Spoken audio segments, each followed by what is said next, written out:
BATUK has faced allegations of sexual abuse involving local women and girls for decades, with Parliament launching inquiries into the claims while reviewing Kenya's defense cooperation with the United Kingdom.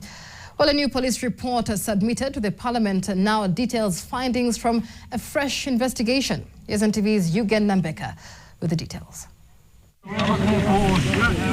As the government allows BATUK to resume military training after discussions over the Defence Cooperation Agreement, a confidential letter from the Inspector General to Parliament sheds new light on allegations involving some British soldiers.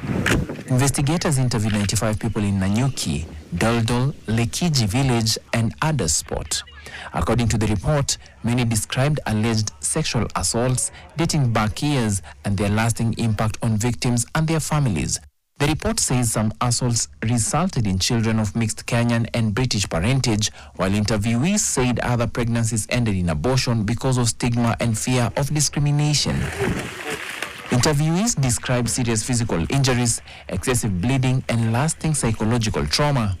Some also reported long-term reproductive complications.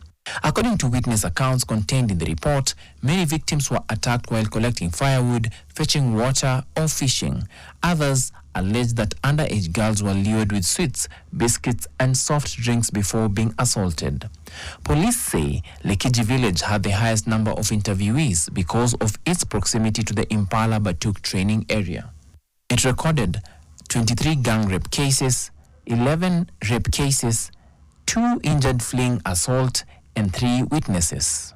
The inquiry documented interviews with 58 alleged survivors of rape and gang rape, 7 children said to have been born from the alleged assaults, and relatives of 17 victims who have since died. Investigators say many older cases face legal hurdles because of limited evidence and early investigation handled by Britain's Royal Military Police.